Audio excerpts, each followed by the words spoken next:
Au nom du Père, du Fils et du Saint-Esprit, ainsi soit-il. Mes bien chers frères, en cette solennité de Sainte Jeanne d'Arc, nous pouvons dire, sans nul doute, que Sainte Jeanne d'Arc a eu une mission qui relevait de la paix. Bienheureux les artisans de paix, dit notre Seigneur. Sainte Jeanne d'Arc avait cette mission dans l'ordre de la providence de mettre la paix. Il y avait cette guerre de 100 ans qui déchirait l'Europe occidentale. Le bon Dieu a choisi la petite Jeanne pour mettre la paix. Et voyez-vous comment Dieu s'y est pris pour mettre la paix. La paix, nous dit saint Augustin, c'est la tranquillité qui résulte de l'ordre. Ainsi, pour mettre la paix, il fallait mettre l'ordre, pas n'importe quel ordre, un ordre capable de procurer une vraie paix, stable, pas une paix mensongère, c'est-à-dire l'ordre chrétien. Pourquoi l'ordre chrétien est-il l'ordre vrai ? Parce que l'ordre chrétien se base sur les vertus évangéliques, la vertu de justice, la vertu de charité, la vertu de vérité, toutes les vertus qui permettent à l'ordre d'être vrai. Et cet ordre vrai met la paix, non seulement entre les hommes, mais avant même cela, de l'homme avec Dieu. Ainsi, Dieu lui-même va être à la source de la paix entre les hommes. Ainsi, la mission de Jeanne était de mettre la paix dans l'Europe occidentale, en restaurant un ordre chrétien basé sur l'Évangile, dans l'ordre politique. Et voilà pourquoi sa mission, qu'elle avait toujours dans sa conscience, c'était le sacre du roi catholique, pour pouvoir baser la politique intérieure sur l'Évangile et pouvoir faire l'unité entre les chrétiens, entre les esprits chrétiens. Pour y arriver, bien sûr, pour mettre cet ordre chrétien par le sacre du roi, il a fallu passer par la guerre, par les armes. Mettre la paix n'est donc pas une opposition en soi à la guerre. Il faut bien saisir cela. Malheureusement, la réalité, c'est que bien souvent, les guerres sont injustes. Bien souvent.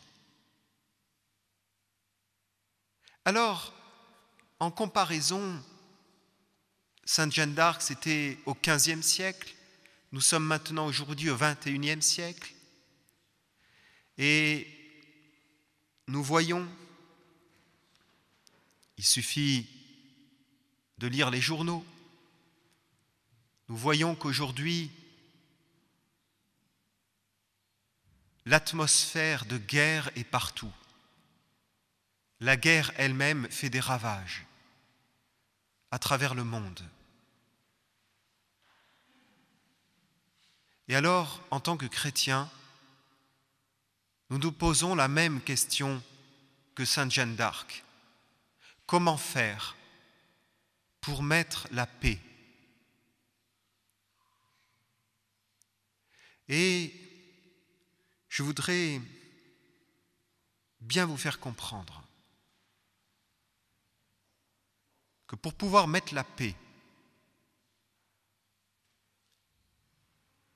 il y a, on va dire, un concept qui est dans la bouche de tout le monde aujourd'hui, qui est l'humanisme.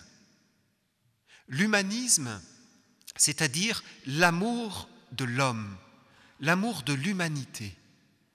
Et donc, cet humanisme va contenir en lui-même, dans ce concept, s'il est vrai, s'il est sincère, cet humanisme va contenir une forme de respect, d'amour du prochain.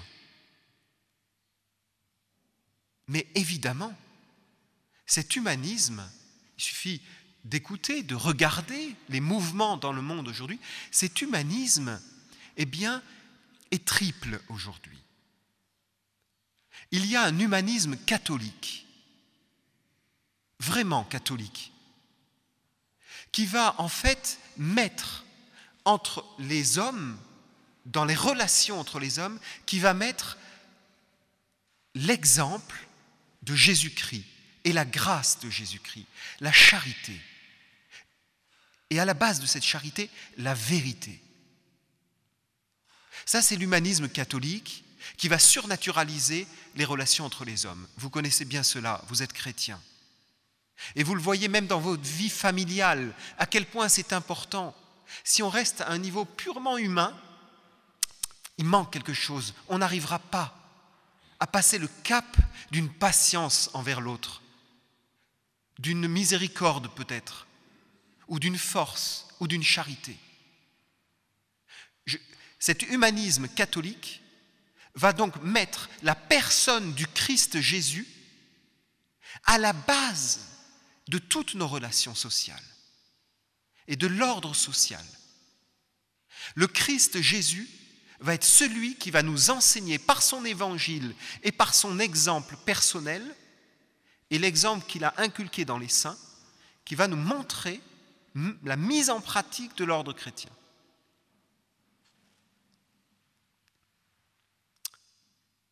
Ceci est fondamental pour l'avenir, parce que c'est la mission propre de l'Église.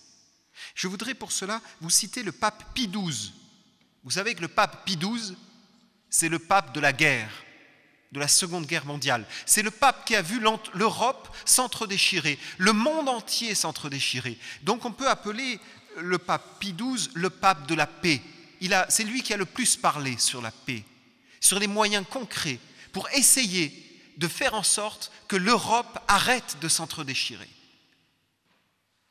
Il est donc très intéressant d'étudier la paix dans les discours de Pie XII.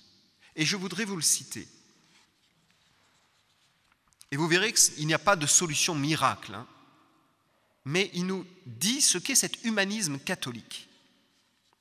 Je le cite à Noël 1951. Quelle devra donc être la contribution de l'Église à la paix ? Quel sera le titre juridique, la nature particulière de sa contribution ? Le titre juridique, c'est le Fils éternel de Dieu fait homme, dont le nom est le Prince de la paix. Prince et fondateur de la paix, tel est le caractère du Sauveur et Rédempteur du genre humain, Jésus.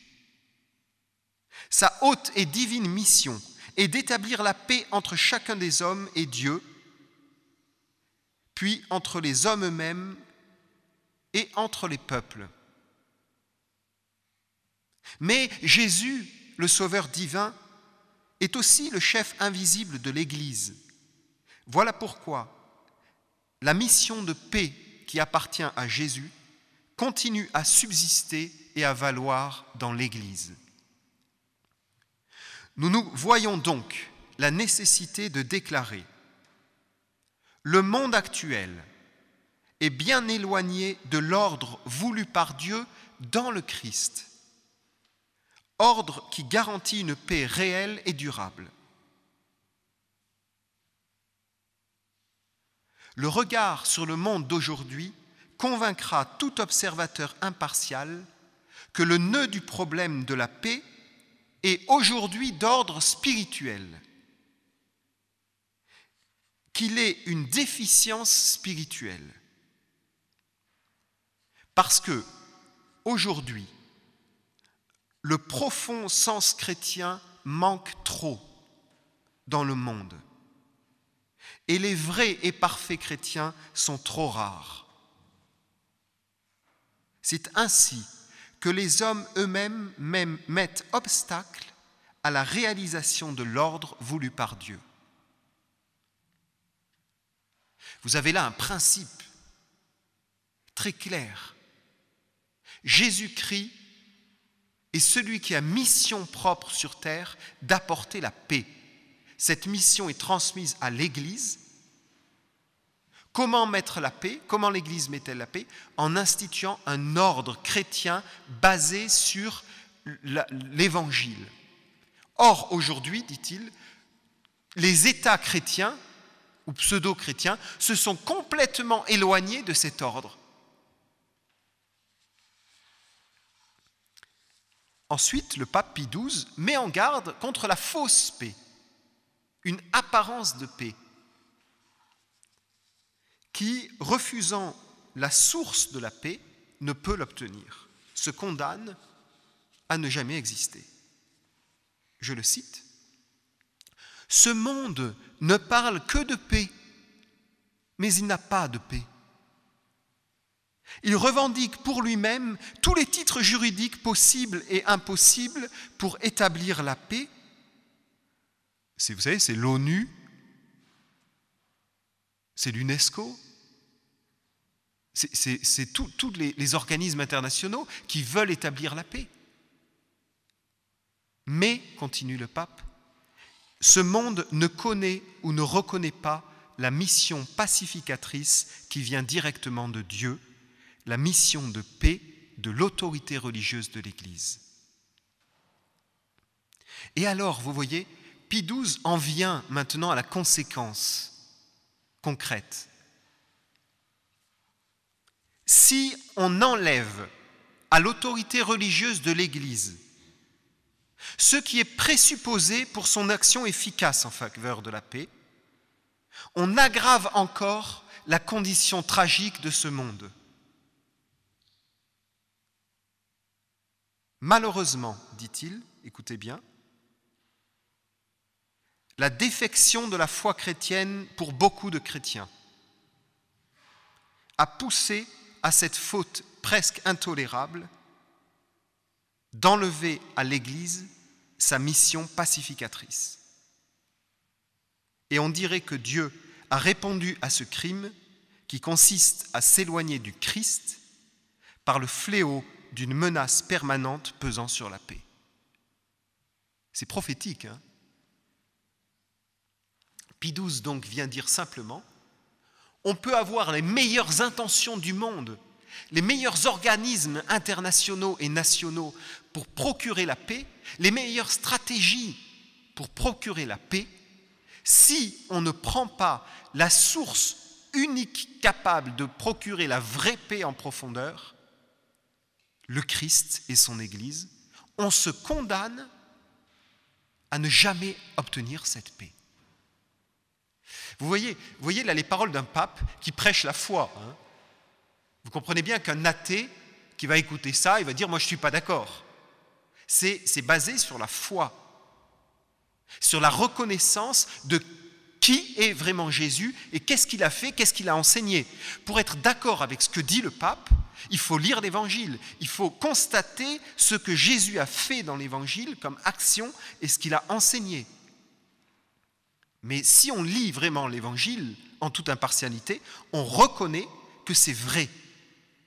Son agir, son comportement, son enseignement et les principes qu'il donne à la société, en soi, procurent la paix.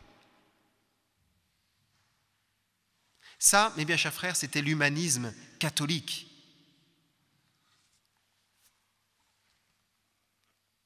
Voilà ce qu'un pape doit prêcher. Mettre le Christ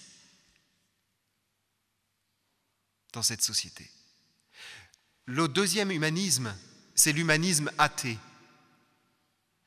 Alors je ne m'étendrai pas dessus, je ne veux pas parler de cela aujourd'hui. L'humanisme athée, c'est tout simplement le fait de dire on va tous aimer les hommes en disant qu'il n'y a pas de Dieu, qu'il n'y a pas de religion.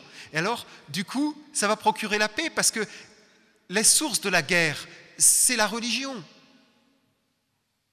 Les hommes se battent sur la religion, donc enlevons les religions, toute religion, ou alors cloisonnons les religions dans la conscience de chacun, mais que ça ne sorte pas à l'extérieur, et alors il y aura la paix dans le monde.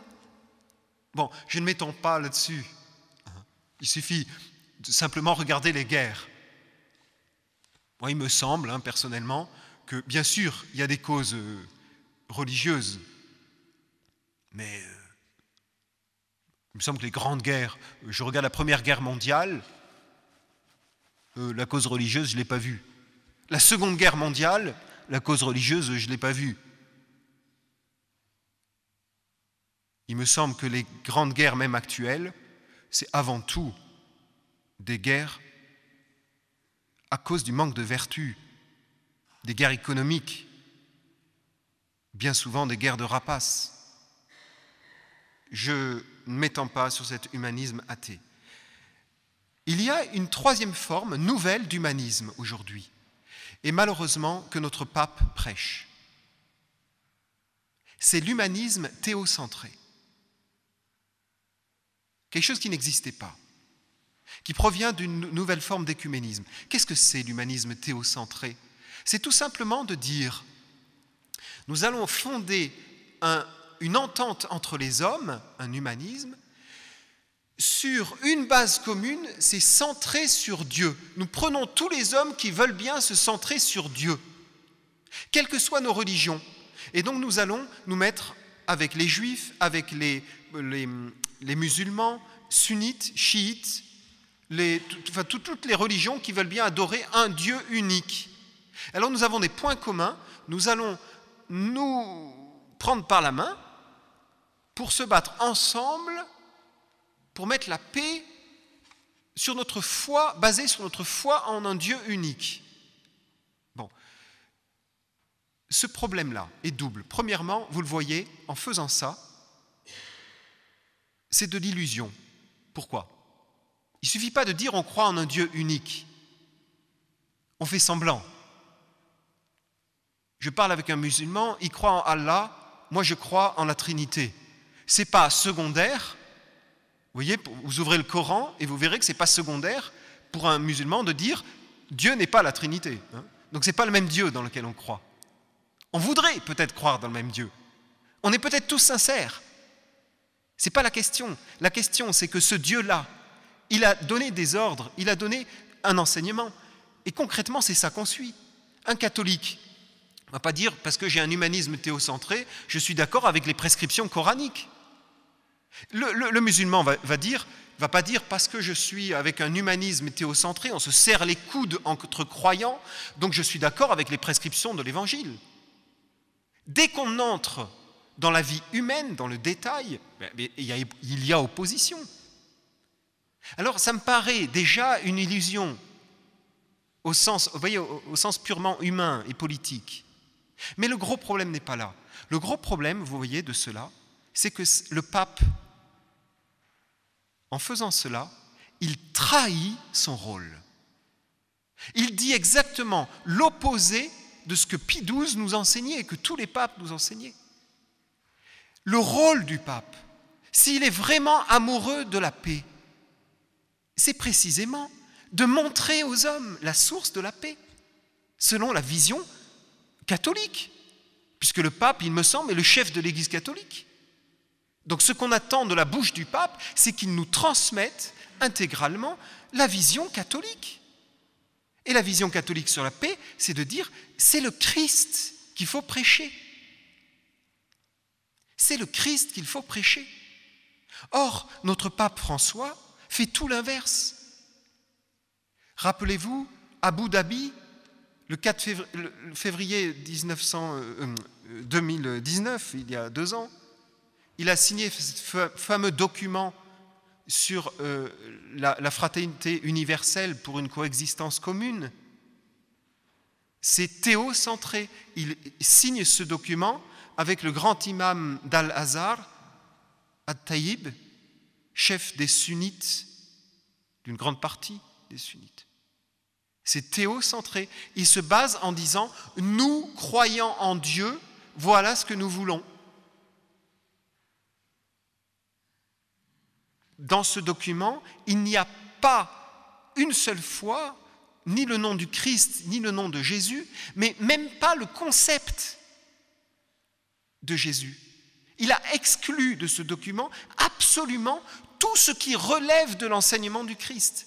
C'est absolument exclu. Il n'y a rien, pas une once de document évangélique, d'enseignement évangélique dans ce document. Et alors, eh bien, là, le pape, vous le savez, vient de faire un voyage en Irak. Et en Irak, eh bien, il a rencontré le chef des chiites arabes d'Irak, l'ayatollah Sistani, pour pouvoir obtenir de cette branche chiite la signature de ce même document.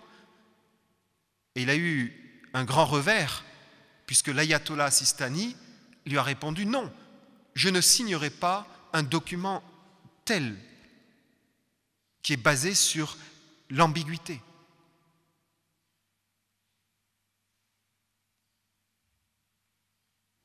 Et le pape a fait un discours à Our, dans la ville d'Ur, avec un rassemblement interreligieux, où il voulait justement montrer qu'on est tous des fils d'Abraham, puisque Our, c'était la ville originaire d'Abraham. Et alors, il a convoqué juifs, musulmans, chrétiens, tous ensemble, pour mettre, vous voyez, une paix théocentrée. Tous les croyants en un Dieu, on va s'unir ensemble. Et ça a été le deuxième échec du pape sur cet humanisme théocentré, puisque les Juifs n'étaient pas là. Alors qu'on convoque les descendants d'Abraham, et les Juifs sont absents.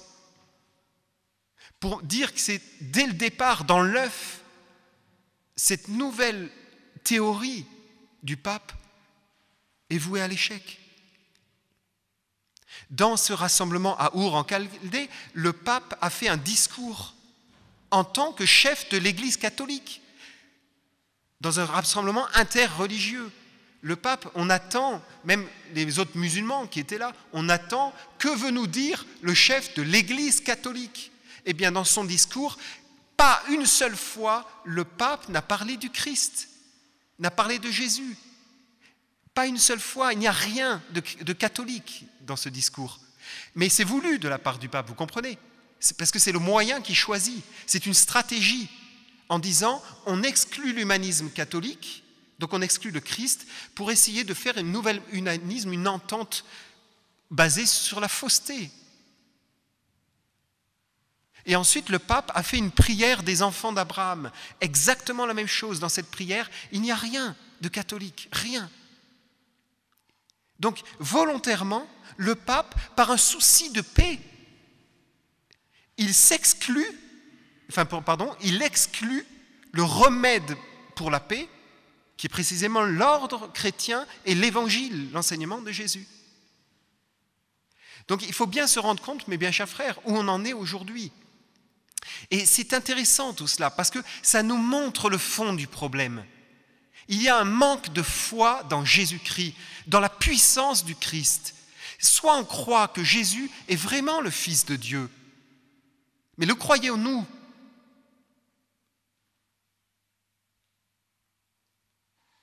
C'est la base de l'Évangile. C'est pour ça qu'il est descendu sur terre, pour se révéler Fils de Dieu. C'est-à-dire deuxième personne de la Trinité. Jésus est Jésus. Il est tout puissant. Il est amplement capable de procurer la paix dans le monde entier, dans l'univers entier. Il est capable de procurer la paix avec les musulmans. Il en est capable, il est Dieu. Mais il faut le croire. Et je pense qu'il y a un problème dans la foi. Et il me semble que cette désorientation du pape actuel, en politique, vous voyez, dans ces choix-là, c'est une désorientation. C'est-à-dire qu'il y a un manque de foi dans la puissance du Christ et dans l'Évangile. Alors on se rabat sur purement des stratégies qui sont purement politiques. Mais attention, le pape n'a pas une garantie d'assistance du Saint-Esprit lorsqu'on fait de la politique. Et on voit bien le revers qu'il a pris en Irak. Alors, mes chers frères, je conclure.